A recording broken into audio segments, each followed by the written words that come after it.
नमस्कार, मेरा नाम प्रकाश है। आप टुडे बिहार न्यूज देख रहे हैं। जनता दल यूनाइटेड के सुप्रीमो व बिहार के मुख्यमंत्री नीतीश कुमार ने जेडीयू के वर्चुअल रैली के साथ ही बिहार में चुनावी अभियान का आगाज कर दिया है। सीएम नीतीश कुमार ने वर्चुअल रैली के माध्यम से सूबे की जनता तक अपना संदेश पहुंचाया।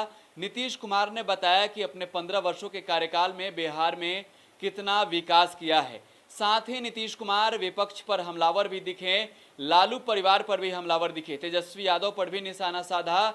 इसके बाद तेजस्वी यादव ने प्रेस कॉन्फ्रेंस कर नीतीश सरकार पर बड़ा हमला बोला है। साथ ही कई सवाल भी दागे हैं तेजस्वी यादव ने। जरा सुनिए तेजस्वी यादव को क्या कुछ कह रहे हैं। बुलाना हो, आप हमसे बहस कर लीजिए विथ लॉजिक, फैक्ट्स और फिगर, तथ्यों के साथ हम डिबेट करेंगे और आपको हम चुनौती देते हैं। बिहार विधानसभा में भी माननीय मुख्यमंत्री जी जो थे, जब हम लोगों ने डिबेट कोरोना पे किया तो उसका भी कोई जवाब नहीं दिया। अभी माननीय मुख्यमंत्री जी ने संवाद वर्चुअल रैली में बोला कोरोना के बारे में, मतलब 6 महीने बाद भी फलना मशीनें आएंगी, ये लिया जाएगा, ये किया जाएगा। मतलब 6 महीने बाद भी अभी तक आरटीपीसीआर जो जांच होनी चाहिए 1 लाख मिनिमम, जिसको लेकर के कई बार सेंट्रल टीम से लेकर के कई लोगों ने सलाह दी, वो अब तक उन्होंने पूरा नहीं किया। खाली एंटीजन टेस्ट के फर्जी आंकड़े के सहारे लोगों को गुमराह करना चाहते हैं। मुख्यमंत्री जी ने ये भी बात कही, लेकिन क्वारंटाइन के बारे में बात कही, मजदूरों के बारे में बात की, लेकिन ये नहीं कहा कि उन्होंने रोक लगाई थी। अपने ही बिहार के लोगों को आने से उन्होंने ही रोका। उन्होंने ही, उनके डिपार्टमेंट ने चिट्ठी निकाला कि बिहार के लोग गुंडे हैं, आएंगे तो गुंडा ही करेंगे, बिहार के लोग क्रिमिनल हैं।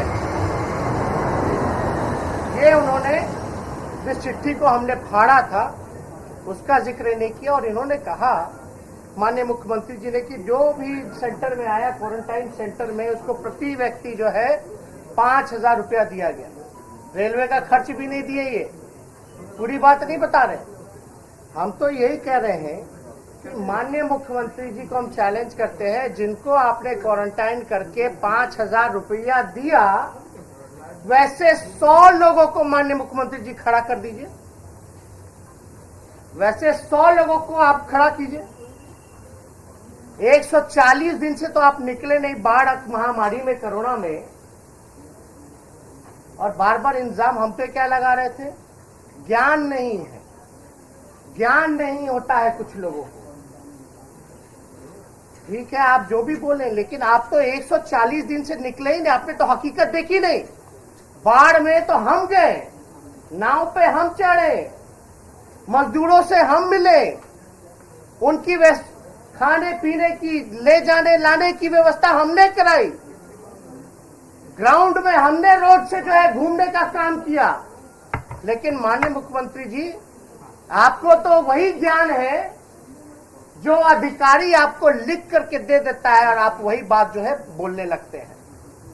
उदाहरण हम दें ज्ञान की, तो यही मुख्यमंत्री जी की दूरदर्शिता थी कि बिहार विधानसभा में कोरोना महामारी के समय बोलते थे कि मास्क मत पहनो, बोलते थे। उस समय मुख्यमंत्री जी बोला, अरे भैया जो स्वास्थ्य डिपार्टमेंट दिया वही हम पढ़ दिए। तो अगर ज्ञान की बात अगर मुख्यमंत्री जी करते हैं तो हम उनको साफ तौर पे बोलना चाहते हैं कि हमने हकीकत देखा है, हम लोगों से मिलके आए हैं। चाहे वो चंपारण का इलाका हो, चाहे दरभंगा मधुबनी का इलाका हो, या छपरा प्रमंडल हो, ये बातें देखिए। तो ज्ञान की बातें तो आपको जो अधिकारी दे रहा है वो आप मत बोलिए। आपने कहा रोजगार की बात पे, आज कहीं ना कहीं मुख्यमंत्री जी जो है कहीं ना कहीं फंबल कर रहे थे, फिसल रहे थे, ठीक से जवाब नहीं दे पा रहे थे। उन्होंने कह दिया, झूठ का पहाड़ बना दिए। उन्होंने कहा कि 14 करोड़ मानव दिवस का सृजन किया और प्रतिदिन जो है 10 लाख लोगों को काम दिया जा रहा है। माननीय मुख्यमंत्री जी 10 लाख लोगों का हम आपसे लिस्ट चाहते हैं, वो लिस्ट जो है पब्लिक कीजिए। आखिर कौन से 10 लाख लोगों को आपने काम दिया, वो जरा लिस्ट जारी कीजिए। आपसे तो हमने पलायन के बारे में, भूखमरी के बारे में, बेरोजगारी के बारे में, कारखानों के बारे में ही सवाल पूछे थे। आपने कोई जवाब तक नहीं दिया। तो हम तो देखिए ज्यादा कुछ हम नहीं कहना चाहते हैं, हम तो साफ तौर पे चुनौती दे दिए, लेकिन ये वर्चुअल के बहाने एक्चुअल से भागने नहीं देंगे। वर्चुअल के बहाने एक्चुअल स्थिति से भागने नहीं देंगे। आप भले ही भागते रहेंगे, लेकिन हम डेली तर्क के साथ, फैक्ट्स और फिगर के साथ, तथ्यों के साथ आपको डेली हम सवाल पूछने का काम करेंगे। हमारे पास सवालों का बौछार है जो बिहार जानना चाहता है। आप देखिएगा, शिक्षा की बात की, लेकिन नीति आयोग के हर एक मानकों में, सूचांक में बिहार जो है फिसड्डी है, चाहे शिक्षा हो, स्वास्थ्य हो, जिसका जिक्र हमने बिहार विधानसभा में भी किया, जिसका कोई जवाब नीतीश कुमार जी के पास नहीं था, हमारे पास है। वो शिक्षा की बात करते तो उनको बताना चाहिए ना, प्रारंभिक और माध्यमिक विद्यालयों में, कक्षाओं में ड्रॉप आउट रेट क्यों अधिक है बिहार का, क्यों छोड़ करके चले जाते हैं बच्चे, बताइए। नीतीश कुमार जी इनको बोलना चाहिए था। आप देखिएगा बिहार के पैकेज का, स्पेशल पैकेज का क्या हुआ। बिहार को स्पेशल स्टेटस, स्पेशल राज्य का दर्जा दिलाने की बात नीतीश कुमार जी भूल गए क्या? इस पे कोई जवाब क्यों नहीं देते नीतीश कुमार जी? आप देखिएगा नियोजित शिक्षकों को नियमित क्यों नहीं किया गया, यानी अभी भी उनके भविष्य के साथ कहीं ना कहीं से खिलवाड़ किया जा रहा है। लालू जी ने तो 7 विश्वविद्यालय जो है बिहार में स्थापना की थी। ये बता कि इनके कार्यकाल में कितने विश्वविद्यालय लगे। शिक्षकों के नियोजन में व्यापक भ्रष्टाचार और फर्जीवाड़ा क्यों हुआ, नीतीश कुमार जी बताएं। नियुक्ति से जुड़े दस्तावेज गायब हैं, क्यों गायब हैं, किसने गायब किया है। समान काम समान वेतन की उनकी वाजिब मांग को क्यों नहीं माना गया। आप देखिएगा शिक्षकों का 2 लाख से अधिक पद जो है रिक्त है। इन पदों पर अस्थायी और संविदा पर ही बहाली करने को इच्छुक है। जो रिक्त पद है उस पर क्यों नहीं स्थायी परमानेंट जो है उन लोगों को जो है नौकरी दिया जाए। पुलिस कर्मियों का लगभग जो है 50,000 से अधिक पद जो है वो रिक्त है। हमने कल भी पूछा था कि लगभग 4.5 लाख अलग अलग विभागों में जो है नौकरियां रिक्त है, 4.5 लाख, उनको क्यों नहीं भरा गया है अब तक। इसी तरीके से आप देखिएगा तो यहाँ प्रति 1 लाख की आबादी पर सिर्फ 77 पुलिसकर्मी है, सिर्फ 77 प्रति 1 लाख पर। तो इसका जवाब कौन देगा नीतीश जी? आप ये भी बताइए कि जूनियर इंजीनियरों के भी 66% पद क्यों खाली हैं बिहार में।